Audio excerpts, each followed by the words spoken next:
Le problème, bravo à ceux qui l'ont deviné, c'est que chaque jour, plus on parle, plus je suis émerveillée par la personne qu'il est, sa gentillesse, son écoute, sa beauté, son humour, tout colle. Et surtout, je vois tellement d'amour pour Dieu en ce garçon. La façon dont il parle, tout ce qu'il dit de Dieu, il a un coup de foudre avec Dieu, un cœur selon lui, comme tout ce dont j'ai toujours rêvé. Je suis en train de tomber amoureuse de ce garçon. Comment je vais faire? Mais pour moi, en fait, c'était impossible de me mettre en couple avec un homme que j'ai assisté dans la foi. Je voulais pas du tout que sa foi elle dépende de la mienne. C'est pas mon rôle. Donc pendant cet été, plus le temps avance, plus je tombe amoureuse et plus je me dis qu'il faut tout stopper. Et là, je commence à prier. Et je demande à Dieu, enfin ma prière elle est folle, hein, vous verrez. Je dis Seigneur, je t'en supplie, avec la soif que ce mec a de te rencontrer, permets qu'il rencontre quelqu'un, un homme qui puisse l'aider à te connaître et l'accompagner dans sa démarche. Et cette idée, elle grandit en moi petit à petit. Je dis adieu tous les jours, mais cette situation, elle est hyper dure, Seigneur, je suis amoureuse de cette personne. Mais je me dis, voilà, Dina, l'obéissance vaut mieux que les sacrifices. Arrête tout, stop.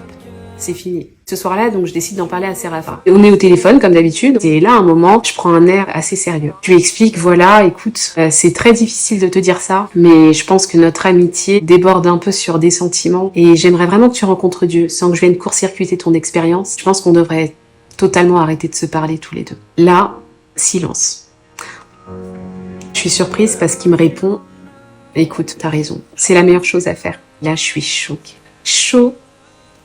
Parce que le gars que je vois là, non, mais non, je le veux. Et là, je me dis, mais quand il va venir à Dieu et qu'il va commencer à faire ses choix en tant que chrétien mature, je sais pas, ça se trouve, il va être convaincu qu'il va se marier avec Marion. Et moi, dans tout ça, en fait, l'autre, elle va bénéficier de quoi? Je me disais même, franchement, Dina, au pire, fais ça en douce. Tu te mets en couple avec lui, tu le gardes sous le coude, tu contrôles tout. Et après, c'est bon, t'es marié avec lui. Mais en fait, dès que j'avais cette pensée, la phrase qui me venait dans la tête, c'est « Il ne t'appartient pas. » Voilà. Toi, t'as juste fait ton devoir. Bah écoute.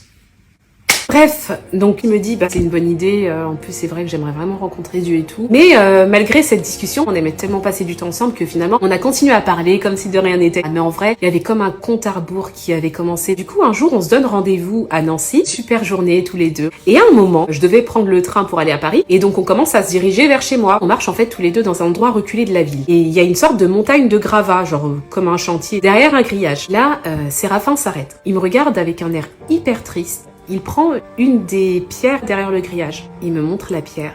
Et je te laisse deviner ce qu'il me dit à ce moment-là. Écris-le en commentaire. Je t'invite à t'abonner si ce n'est pas encore fait. La suite, c'est vraiment un film. Je peux t'assurer que c'est vraiment ce qui s'est passé. Je me rappelle comme si c'était hier. Du coup, on se dit à très vite pour la suite de mon histoire incroyable et miraculeuse. Bisous.